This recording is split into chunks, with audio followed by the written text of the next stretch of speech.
Episode 93. But with just that, Han Li didn't think he could become one of the final quarter of counselors. Why can't the various immortal sects restrain their disciples and share the spirit herbs equally? After all, these herbs are all destined for the same foundation establishment pills. Why go to the trouble of tearing each other apart and building up grudges? You don't understand, junior brother. Even though we're jointly refining the foundation establishment pill, when it comes to distributing the pills, it's entirely based on how many spirit herbs each sect provides. The allocation is proportional. Under those circumstances, how could the sects not fight tooth and nail for those spirit herbs? Han Li was silent for a long moment after hearing this. He asked for clarification that the next blood exhaustion trial would be in just half a year. Then, after receiving Senior Brother Wu's final instructions, he left the transmission pavilion and returned to the 100 Herb Garden. For the next several days, Han Li moped around, listlessly turning the matter over in his mind. He weighed the pros and cons, the risks involved, trying to force himself toward a rational decision. It's clear that within the UA Kingdom, these three spiritual herbs can't be found anywhere outside the Forbidden Zone.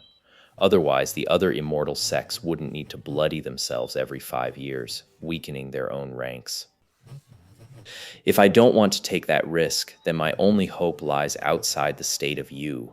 Otherwise, my path to foundation establishment is completely hopeless. In just over 100 years, I'll be nothing but a pile of bones.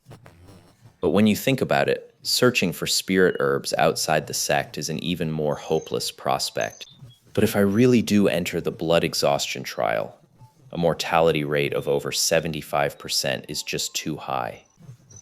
The odds of me dying here are incredibly high. After several nights of restless torment, Han Li, caught between playing it safe and losing his chance at immortality, or taking a desperate risk for the chance to build his foundation, gradually leaned toward the latter. After all, he refused to accept a life of mediocrity. But being cautious by nature, he decided to make one last trip to the Moondew Hall before fully committing. Only after confirming with the greedy old man that there were no spirit herbs outside the forbidden area did Han Li finally abandon any lingering hope. With no path of retreat left, Han Li hardened his resolve. He would enter the bloody trial and stake everything on this one desperate gamble. Either I succeed in finding the spirit herbs and achieve foundation establishment, or I fall and die within this forbidden land. With a clear life-or-death goal now in mind, Han Li began preparing for his journey into the Forbidden Land 6 months hence. He had to use these 6 short months to push his strength to a higher level, to give himself a better chance of survival. There's no way to break through the 11th layer of the Eternal Spring Arts without the aid of a pill. If I want to boost my strength, my only options are to learn a few new spells, and maybe buy some powerful talismans and magic tools. New spells shouldn't be a problem. I'm sure Senior Brother Wu wouldn't refuse to teach me if I asked. But with my talent, in these 6 months, I'd be lucky to learn 2 more low-tier elementary spells, or barely master 1 mid-tier elementary spell. As for high-level spells, I shouldn't even think about those. Therefore, the fastest way to boost my strength lies in talismans and magic tools. As for magic tools, Han Li did have a few at his disposal, but among them, only a handful were truly useful.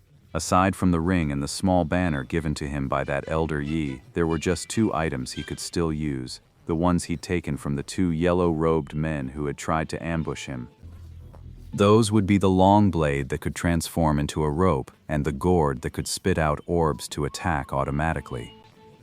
As for the items he'd received upon first entering the sect, like the blazing sun sword and the frost moon blade, these were just the lowest grade magic tools, with only some basic flame and cold attacks attached to the blades. They were utterly unworthy of any serious stage. As for talismans, Han Li had been severely lacking, but thanks to that Elder Yi who had sold him so many things, while the quantity was short-changed, the quality was genuine. He actually received over a dozen mid-grade primary talismans and 1 or 2 rare high-grade ones. This gave him a much greater sense of confidence. Then there was the talisman, the one shaped like a small sword that Han Li still hadn't figured out. That yellow-robed man called this talisman a talisman treasure. It must be an item with some history behind it. But since it's stolen goods that can't see the light of day, it's best not to make a fuss. I'll need to find the right opportunity to ask someone about it later. Of course, facing the utterly terrifying blood exhaustion trial, these few things alone would never be enough. So, Han Li planned to leave the sect and head to the nearby mountain range, to the sect's market, to purchase some top-tier magic tools and talismans. But without a hefty pile of spirit stones to back him up, this shopping trip was never going to go smoothly. Considering the upcoming trip to the Forbidden Area, spirit stones would also be crucial for survival and sustaining a prolonged fight. After careful consideration, Han Li decided to cultivate a few rare thousand-year-old medicinal herbs in the short term, to trade for spirit stones or simply barter them directly. Actually concocting the everlasting beauty pill would be the best choice. It might even fetch a higher price. However, the everlasting beauty pill requires far too many ingredients. There simply wasn't enough time to gather them all. So, trading the raw herbs directly was the only option. To avoid drawing the covetous eyes of others within the sect, Han Li had made a private decision when he formulated this plan. I'll only sell the cultivated herbs to visiting cultivators. I won't trade directly with anyone from our own sect to avoid drawing the attention of those who might be watching. With his plan now set, Han Li got straight to work. From Wu Feng's collection of beginner spells, he first selected the most practical one, the Art of Qi Concealment. This was an auxiliary mid-tier spell, fully capable of countering the Heavenly Eye technique.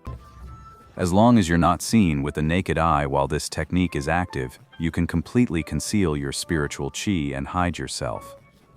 After obtaining the cultivation, incantation, and detailed techniques for this art, Han Li threw himself into dedicated practice. However, as a mid-level spell, this Art of Qi Concealment was completely different from the auxiliary techniques he'd learned before, like the Wind Riding Art or the Art of Concealment.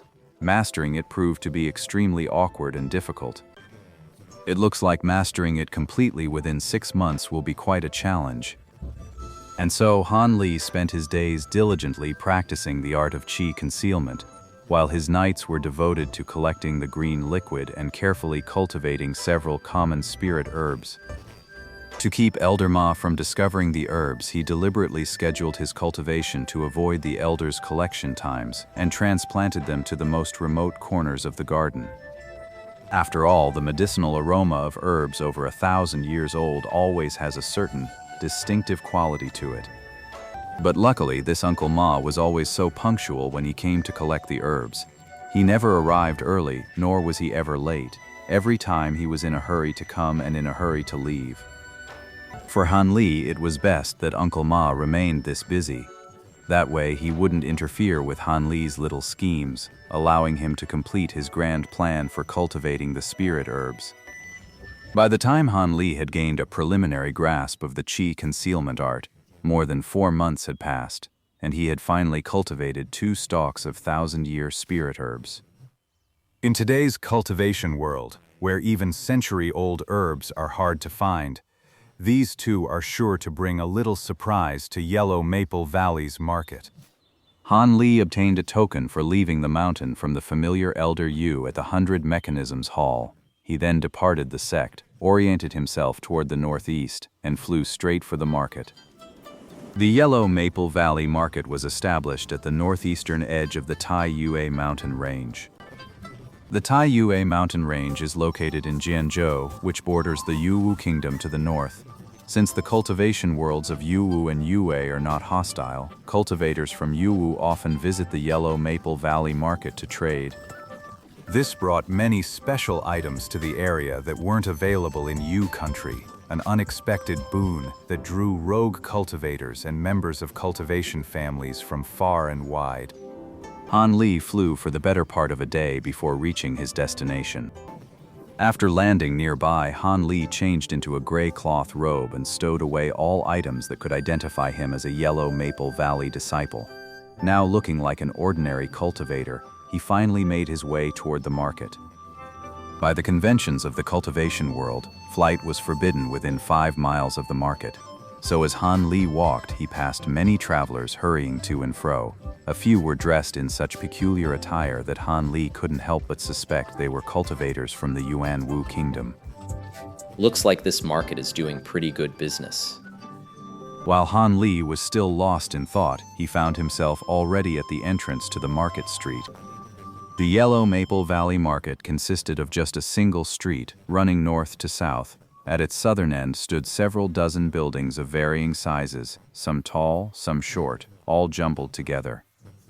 All of these were Yellow Maple Valley's assets, but only a small portion were still directly managed by the valley's own disciples. The larger half had been leased out to the cultivation families and rogue cultivators who did business here year-round. Most of these shops dealt in raw materials, talismans, and magic tools.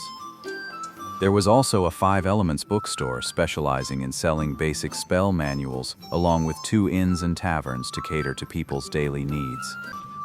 In addition to those low-level attendant disciples, the market also has a permanent contingent of Foundation establishment experts stationed here. Their job is to maintain order and prevent any trouble.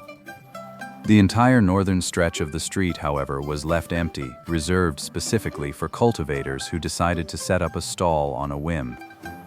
All an outsider had to do was hand over a single low-grade spirit stone to the Yellow Maple Valley disciples managing the area, and they could set up shop in one of those empty spaces for an entire day, free from any interference. In fact, during their time there, they'd even receive protection from those very disciples, so they wouldn't have to worry about any enemies taking the opportunity for revenge. These measures encouraged visiting cultivators to do business here. Combined with the market's unique geographical location, Yellow Maple Valley's market grew more prosperous year by year. Occasionally, some truly rare items would even flow out of it, attracting even more cultivators to come treasure hunting. To avoid drawing attention, Han Li didn't enter from the most convenient southern entrance. Instead, he took a wide detour and slipped in from the north. Before stepping onto the street, he pulled a dark green cloak over his head to conceal his face, just in case someone here actually recognized him.